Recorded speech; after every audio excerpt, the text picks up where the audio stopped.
1절부터 22절 말씀 통해서 정욕은 사랑을 흉내낸다라는 제목으로 말씀을 함께 나눕니다.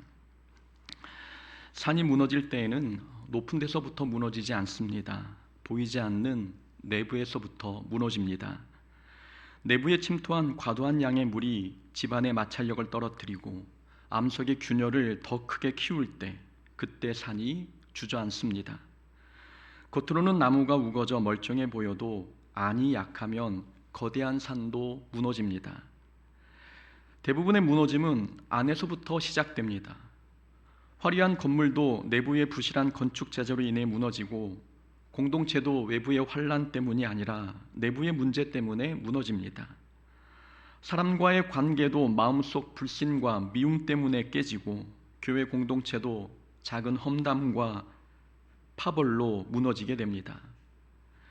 2023년 교회 내 갈등 원인 및 분석 보고서에 따르면 교회 성도들이 체감하는 교회 갈등의 가장 큰 원인은 이단이나 외부 압력이 아니었습니다. 내부에서의 소통 부재, 험담, 오해, 그리고 주도권 다툼이 교회 갈등 원인의 60%를 차지했습니다. 교회가 무너지는 이유는 밖이 아니라 안에 있었습니다. 사탄은 이것을 너무나 잘 알고 있습니다. 그래서 우리 개인의 신앙과 교회 공동체를 무너뜨리기 위해서 우리의 내면을 공격합니다. 사탄은 이스라엘의 가나안 정복 전쟁을 실패케 하기 위해 악한 마음에 탐욕을 심었습니다. 아이성 전투의 패배는 상대가 강해서 진 게 아니라 내부의 탐욕 때문이었습니다. 엘리 시대에는 이스라엘을 무너뜨리기 위해 사탄은 엘리 가정의 도덕성을 무너뜨렸습니다. 그리고 사도행전의 초대교회를 무너뜨리기 위해서 사탄은 성도들 마음에 불평을 심어 놓았습니다.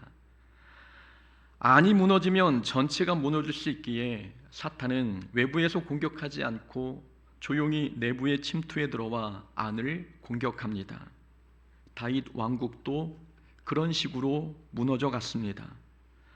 다윗은 왕이 된 후 가는 곳마다 승리를 거두었습니다. 사무엘하 8장부터 10장까지가 다윗의 승리를 기록한 내용인데 다윗의 승리 사건 이후 바로 11장에 와서 다윗이 밧세바를 범했습니다. 다윗이 주변 국가들과의 전쟁은 승리로 이끌었지만 정욕과의 싸움에서는 패배했던 것입니다. 다윗 왕국은 외부의 적 때문이 아니라 내면의 문제로 균열이 생기기 시작했습니다. 나단 선지자의 책망과 다윗의 회개로 이 밧세바 사건은 일단락되었습니다. 그리고 밧세바 사건 후 17장 마지막 부분에서 다윗이 랍바를 공격해 정복한 사건이 기록되어 있습니다. 여전히 다윗 왕국은 전쟁터에서만큼은 승승장구하고 있었습니다. 그런데 랍바를 정복한 이후 또다시 다윗의 가정에 문제가 생겼습니다. 이번에는 다윗의 아들이 여동생을 강간하고 그로 인해 복수하는 사건이 일어난 것입니다. 다윗의 장남 암몬이 이복 동생 다말을 흠모하여 강제로 동침했고 그에 대한 복수심 때문에 이 다말의 친오빠 압살롬은 암논을 살해하게 됩니다. 다윗 왕국은 주변 국가와의 전쟁에서는 승리했습니다. 겉으로는 나라가 강성해지는 것처럼 보였지요. 그러나 다윗의 가정은 안에서부터 무너지고 있었습니다. 이것은 다윗의 나라가 겉으로는 부강해 보여도 사실은 안에서부터 서서히 무너지고 있음을 보여줍니다. 다윗 왕국은 가정이 무너지면서부터 서서히 쇠퇴하고 있었습니다. 후에 다윗의 아들 압살롬은 아버지를 배신하고 반역하여 왕위를 빼앗습니다. 그로 인해 다윗 왕국은 내전이 일어났고 그 내전으로 인해 다윗은 아들 압살롬을 잃게 됩니다. 그 후에는 지파 간의 분열이 일어나게 되고 그 분열의 혼란을 틈타 베냐민 지파 세바라는 사람이 반란을 일으킵니다. 압살롬의 난이 끝나자 또다시 국가 해체 위기를 맞이하게 된 것입니다. 다윗이 세바의 반란을 잠재우긴 했지만 그 후에 솔로몬의 승계 과정에서도 피비린내 나는 왕위 다툼이 있게 됩니다. 다윗 왕국이 이렇게 흔들리게 된 원인은 다윗의 가정 안에 일어난 영적 무너짐 때문이었습니다. 주변에는 다윗 왕국을 상대할 적수가 없었지만 가정이 무너지니 나라도 함께 무너져 갔던 것입니다. 우리는 외형적 승리를 영적 건강으로 착각하지 말아야 합니다. 신앙생활이 겉으로는 화려하고 좋은 결과를 낸다고 해서 신앙생활을 잘하고 있다고 착각하지 말아야 합니다. 영적 건강은 겉모습이 아니라 안을 봐야 하기 때문입니다. 눈에 보이는 신앙생활이 전혀 문제없어 보여도 우리 마음에 부정적인 생각과 감정이 싹트고 있다면 그건 위험한 신호입니다. 우리의 예배 생활과 교회 봉사가 다른 사람의 부러움을 살 정도로 훌륭해 보여도 우리 마음의 기쁨과 감사와 자원하는 마음이 사라지고 있다면 우리는 안에서부터 무너지고 있는 것입니다. 그러니 신앙의 겉모습이 좋아 보여도 그것을 영적인 건강으로 자부하지 말아야 합니다. 위기는 언제나 안에서부터 시작되기 때문입니다. 그래서 우리 신앙생활이 건강하려면 보이지 않는 영역을 잘 가꿔야 합니다. 봉사하는 것도 중요하지만 그 봉사를 기쁨으로 감당해야 하고, 예배 생활도 중요하지만 보이지 않는 일상의 삶도 거룩해야 합니다. 하나님 나라를 위해 큰 업적을 남기는 것도 좋지만 삶이 도덕적이고 정직해야 하며, 또한 교회 부흥도 훌륭하지만 교회 안에 화목과 사랑과 하나됨이 있어야 합니다. 신앙은 겉보다 속이 건강해야 영적으로 건강한 것이기 때문입니다. 신앙은 겉을 꾸미는 것이 아니라 속을 지키는 것입니다. 다윗 왕국이 겉으로는 승승장구해도 속으로는 영적이고 도덕적인 붕괴가 일어나고 있었습니다. 이런 모습을 신앙이 좋다고 말할 수 있겠습니까? 겉은 승리하면서 속은 다툼과 복수와 미움이 가득하다면 그런 모습은 예수님의 표현대로라면 회칠한 무덤입니다. 신앙의 좋고 나쁨은 겉의 화려함이 아니라 속의 거룩함을 보고 판단해야 합니다. 그래서 하나님께서는 중심을 보신다고 말씀하셨고, 잠언에서도 무릇 지킬 만한 것보다 더욱 마음을 지키라고 말씀하고 있습니다. 그러니 우리는 우리 사역의 확장이나 외형적 승리를 영적 건강으로 착각하지 말아야 합니다. 사탄은 우리의 외적인 조건보다 우리의 내면을 공격합니다. 우리 안이 무너져야 전체를 무너뜨릴 수 있다는 것을 사탄은 너무나 잘 알고 있기에 사탄은 우리의 화려한 외적 조건은 건드리지 않고 보이지 않는 우리의 마음, 보이지 않는 사람과의 관계, 보이지 않는 가정에서의 은밀한 모습, 이런 내적인 부분을 공격합니다. 영적 위기는 외부의 환난이 아니라 내면의 거룩함이 무너질 때 찾아오기 때문입니다. 다윗의 장남 암몬이 이복 여동생 다말을 사랑했습니다. 1절에서도 암몬이 다말을 사랑했다라고 기록하고 있고 4절에서도 다말을 사랑한다라고 기록하고 있습니다. 심지어 암논은 다말을 사랑한 나머지 상사병에 걸렸습니다. 2절에 보면 그는 처녀이므로 어찌할 수 없는 줄 알고 라는 내용이 나옵니다. 당시 처녀들의 장막은 남자들이 가까이 할 수 없도록 제한되어 있었습니다. 가부장제 사회에서 처녀들은 아버지의 보호 아래 살고 있었기 때문이지요. 곧 다말의 장막도 다윗의 보호와 감시가 있는 곳에 위치해 있었습니다. 그래서 암논은 다말에 대해서 감히 어떠한 행동도 할 수 없었습니다. 그런 내용이 2절 그는 처녀이므로 어찌할 수 없는 줄 알고 라는 구절의 의미입니다. 암논이 상사병에 걸려 있자 암논의 친구이자 사촌 형제인 요나답이 한 가지 방법을 알려줍니다. 침상에 누워 병든 척하다가 다윗 왕과 다말을 유인하라는 간교한 꾀였습니다. 암논이 병들었다는 소식을 듣고 다윗이 암논을 보러 왔습니다. 그때 암논은 아버지에게 여동생 다말을 불러 자신이 보는 데서 음식을 차려 본인에게 먹여주게 해달라고 요청했습니다. 다말이 떡을 만들어 왔습니다. 암몬은 모든 사람을 나가게 하고 다말을 강제로 욕보였습니다. 문제는 그 후였습니다. 15절을 보면 그리하고 암몬이 그를 심히 미워하니 이제 미워하는 그 미움이 전에 사랑하던 사랑보다 더한지라. 암논이 그에게 이르되 일어나 가라 하니. 암논은 1절과 4절에서 다말을 사랑한다고 이야기했습니다. 그런데 다말을 추행한 후에는 다말을 심히 미워하게 되었습니다. 사랑이 한순간에 미움으로 바뀐 것입니다. 어떻게 이런 일이 가능하겠습니까? 이것은 암논은 처음부터 다말을 사랑한 것이 아니었습니다. 정욕을 사랑으로 착각한 것입니다. 정욕은 사랑을 흉내냅니다. 사탄은 우리에게 정욕을 사랑으로 착각하게 만드는 것이지요. 이 또한 사탄의 위장술입니다.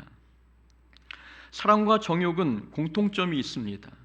상대와 함께 있고 싶고 밤낮으로 상대방을 생각하게 하며 상대방의 행동 하나에 일희일비하게 되는 것, 사랑이 만드는 감정이기도 하지만 이것은 정욕이 만든 현상이기도 합니다. 이런 감정적인 공통점 때문에 사람들은 이게 사랑인지 정욕인지 구분하지 못합니다. 하지만 사랑은 감정이나 느낌으로 구분하는 게 아닙니다. 상대를 대하는 태도로 구분합니다. 사랑은 내 마음이 상대를 얼마나 원하는지 그 원함의 강도로 구분하지 않습니다. 사랑은 상대를 대하는 태도와 방식을 통해 증명합니다. 암논은 다말을 원했습니다. 다말이 보고 싶어 상사병이 났고 다말과 함께 있고 싶은 마음에 한 가지 꾀를 생각해내기도 했습니다. 암논이 다말을 이토록 원한다고 해서 그 원함의 강도가 다말을 사랑하고 있다고 단정 지을 수 있겠습니까? 원함의 강도는 그 감정이 사랑인지 정욕인지 구분할 수 없습니다. 암논은 다말을 존중하지 않았습니다. 다말은 암논에게 자신을 욕되게 하지 말라고 요청했고 자신을 그렇게 원한다면 아버지 왕에게 정식으로 요청하라고 이야기했습니다. 그런데 14절을 보면 암논은 힘으로 다말을 제압하여 강제로 동침했습니다. 암논은 다말의 의견을 존중하지 않았습니다. 다말의 간청을 무시했고 정상적인 과정과 절차도 거치지 않았습니다. 다말을 대하는 이런 태도를 보면 이건 사랑이 아니라 사랑을 흉내낸 정욕임을 알 수 있습니다. 암몬이 다말을 사랑했다면 다말의 의견을 따라 정상적이고 정당한 과정을 거쳤을 것입니다. 지금 당장 함께 하고 싶어도 다말의 안전과 다말의 유익을 위해 기다렸을 것입니다. 그러나 암논은 무례함과 폭력성을 보여주었고 그것을 통해 다말을 향한 암논의 감정은 사랑이 아니라 정욕이었음을 보여준 것입니다. 이렇게 사랑과 정욕을 구분하는 기준은 원함의 강도가 아니라 상대를 대하는 태도입니다. 이렇게 사탄은 우리의 탐욕과 정욕을 사랑이나 거룩함으로 위장시킵니다. 어떤 사람은 상대를 미워해서 책망한 것을 사랑해서 책망했다고 착각합니다. 사람들에게 인정받기 위해 교회 봉사에 열심을 내면서 하나님을 사랑해서 열심을 낸다고 생각합니다. 기득권을 잃기 싫어서 목소리를 높이면서도 그 목소리를 하나님의 정의와 공의를 위한 것으로 생각합니다. 이런 모습은 모두 정욕이 사랑을 흉내낸 것이고 죄가 거룩함을 따라한 것입니다. 정말 자기의 모든 말과 행동이 사랑에 근거한 것이라면 상대를 대하는 태도와 방식이 친절하고 거룩해야 합니다. 누군가를 향한 우리의 책망이 사랑에 근거한 것이라면 그 말에는 친절함이 있어야 하고 마음에는 긍휼함이 있어야 합니다. 우리의 교회 봉사가 하나님을 향한 사랑 때문이라면 그 봉사에는 시기 질투나 경쟁이 없어야 합니다. 자신보다 더 열심히 하는 사람을 보면 칭찬하고 합력해야 합니다. 또한 자신의 목소리가 하나님의 정의와 공의를 위한 것이라면 그 안에는 사적 탐욕이나 기득권을 향한 집착이 없어야 하고 자기를 먼저 낮추는 겸손과 애통함이 있어야 합니다. 상대를 대하는 태도, 그 상황을 대하는 방식이 사랑을 보여주는 것이기 때문입니다. 우리의 모습은 어떻습니까? 혹시 우리도 내면의 욕망과 혈기와 정욕을 사랑의 이름으로 포장하고 있지는 않습니까? 아브라함과 사라를 보십시오. 그들은 여종 하갈을 통해 아이를 얻기로 뜻을 모았습니다. 겉으로는 하나님의 약속을 이루기 위한 거룩한 열정처럼 보였지만 그 속을 들여다보면 자기들의 조급함과 불신앙을 사명감으로 위장한 꼼수였습니다. 진정 하나님의 뜻을 이루는 것이 목적이었다면 인간적인 수단을 동원할 것이 아니라 하나님의 때를 끝까지 기다려야 했습니다. 내 행동이 하나님을 향한 순수한 사명감인지 아니면 내 안의 조급함인지를 구분하지 못했기에 아브라함과 사라는 가문과 역사에 큰 아픔을 남기는 잘못된 선택을 내렸습니다. 반면 보아스는 룻을 전혀 다르게 대했습니다. 어느 날 밤 룻이 홀로 보아스를 찾아와 그의 발치 이불을 들고 누웠습니다. 당대의 관습상 보아스가 룻을 아내로 맞아들여도 법적으로는 아무런 문제가 없었습니다.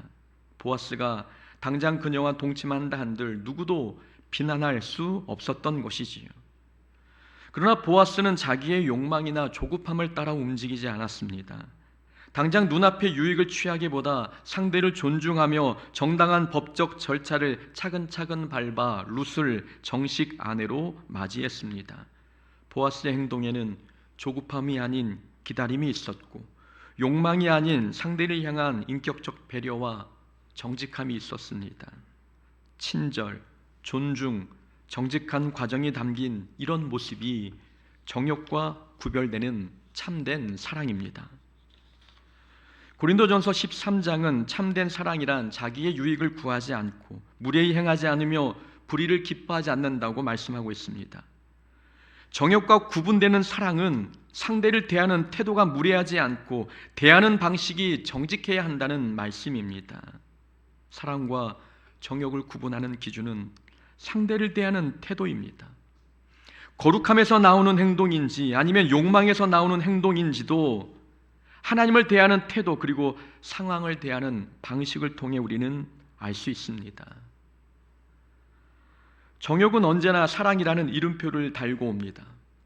사탄은 정욕을 사랑으로 또 탐욕을 비전으로 혈기를 정의로 간교함을 지혜로 위장시킵니다.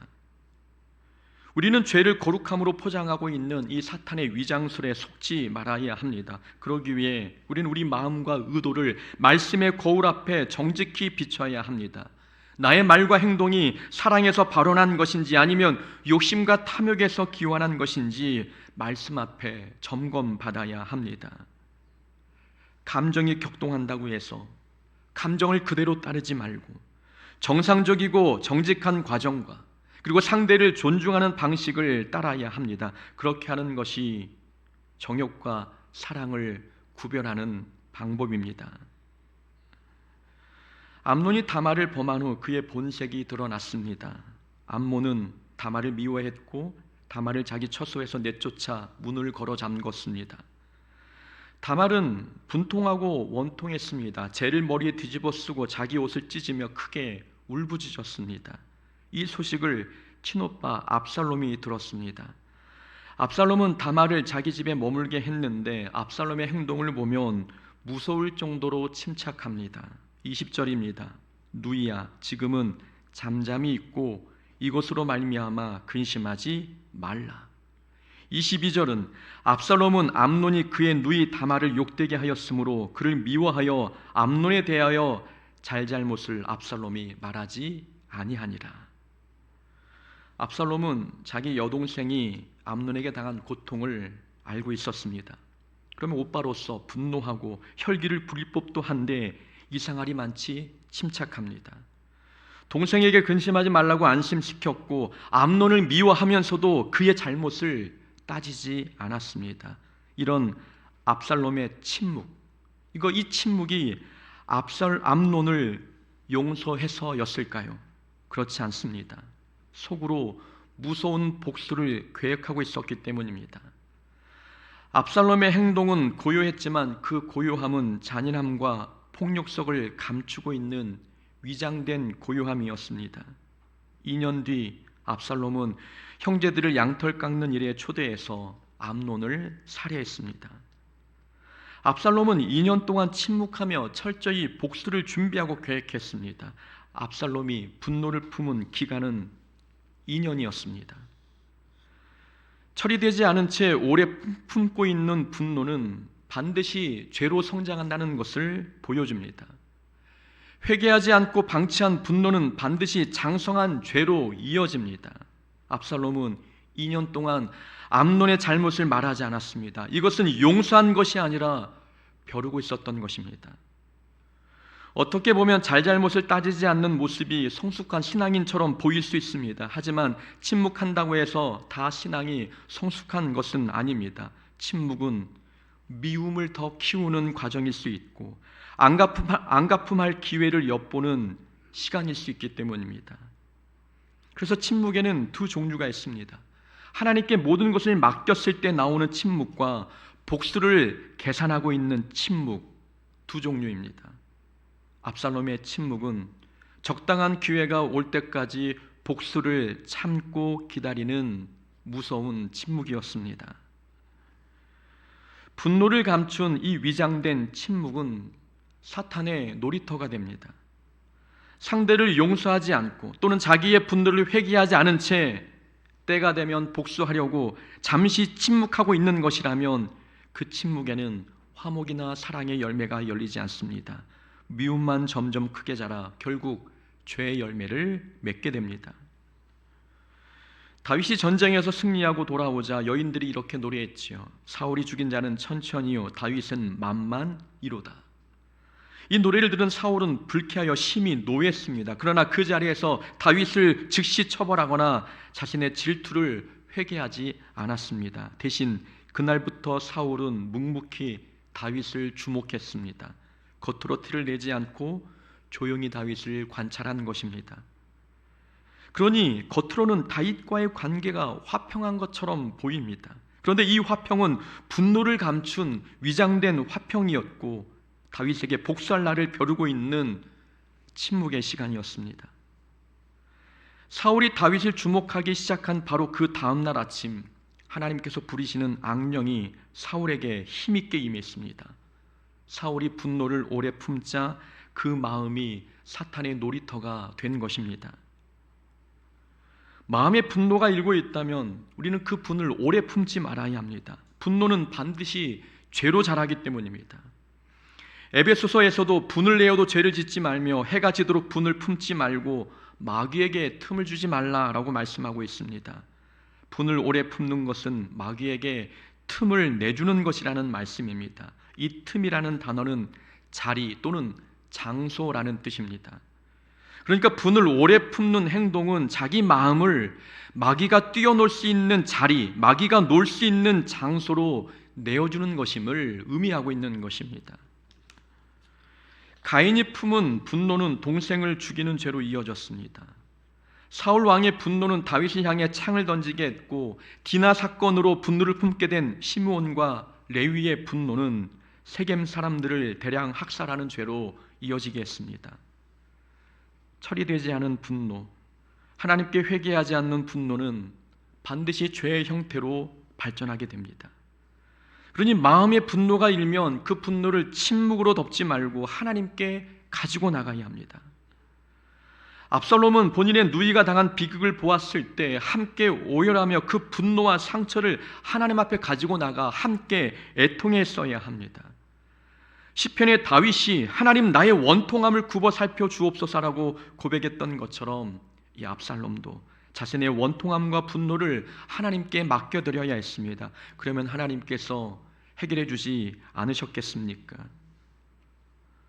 내 사랑하는 자들아 너희가 친히 원수를 갚지 말고 하나님의 진노하심에 맡기라. 기록되었으되 원수 갚는 것이 내게 있으니 내가 갚으리라고 주께서 말씀하시니라. 로마서의 말씀입니다. 원수 갚는 것은 우리가 해야 할 일이 아니라 하나님께 맡기라는 말씀입니다. 하나님은 우리에게 상대를 판단할 자격을 주지 않으셨습니다. 판단할 자격조차 주지 않은 하나님께서 하물며 우리에게 원수를 갚거나 복수할 자격을 주셨겠습니까? 우리가 억울하고 비참한 일을 당했어도 우리가 해야 할 일은 하나님께 나아가 우리 원통함을 내려놓고 기도하는 것입니다. 우리의 감정을 사람에게 풀 게 아니라 하나님께 기도로 맡겨드려야 하는 것이 하나님께서 우리에게 원하시는 모습입니다. 우리가 억울할 때 기도하지 않으면 우리는 생각으로 수많은 죄를 짓게 됩니다. 기도하지 않으면 온갖 부정적인 생각이 머리에 떠오르지 않습니까? 상대방에게 어떻게 갚아줄지, 어떤 말로 내가 받은 만큼 돌려줄지, 악한 계획들, 악한 감정이 우리 마음속에 꼬리에 꼬리를 물고 올라옵니다. 그래서 기도가 필요한 겁니다. 억울하고 분노가 일 때 속히 기도해야 합니다. 기도는 하나님의 정의를 이 땅에 불러올 뿐만 아니라 우리가 생각과 마음으로 죄를 짓지 않도록 지켜주는 유일한 보호막인 것입니다. 용서 없는 침묵, 회개하지 않은 침묵, 복수를 감춘 위장된 화평, 이런 것은 우리 영혼도 죽이고 우리 공동체를 안에서부터 무너지게 하는 시한폭탄입니다. 우리는 그래서 우리 마음이 사탄의 놀이터가 되기 전에 우리 분노를 속히 하나님께 가지고 나아가 하나님께 해결받을 수 있어야 합니다. 우리의 신앙생활이 겉으로 별 문제가 없어 보여도 우리는 안심하지 말아야 합니다. 무너짐은 언제나 안에서부터 시작되기 때문입니다. 우리가 인간의 정욕을 사랑으로 착각하여 행하고 있다면, 그리고 분노를 오래 품고 있다면 우리의 신앙은 안에서부터 조금씩 금이 가고 있는 것입니다. 말씀드린 것처럼 신앙은 겉이 아니라 속을 가꾸는 것입니다. 정욕을 거룩함으로 포장하거나 분노를 침묵으로 덮어두지 않기를 소망합니다. 우리가 억울함 속에서도 기도의 자리를 지킬 때에 주님의 공의가 우리 삶에 임할 것이고, 또 기도가 우리가 생각으로 짓는 죄를 짓지 못하도록 방패가 되어줄 것입니다. 오늘 우리 안에 위장된 침묵을 깨뜨리고 오직 십자가의 참된 은혜와 용서 앞으로 나아가는 복된 성도가 될 수 있기를 주님의 이름으로 축원합니다. 아멘.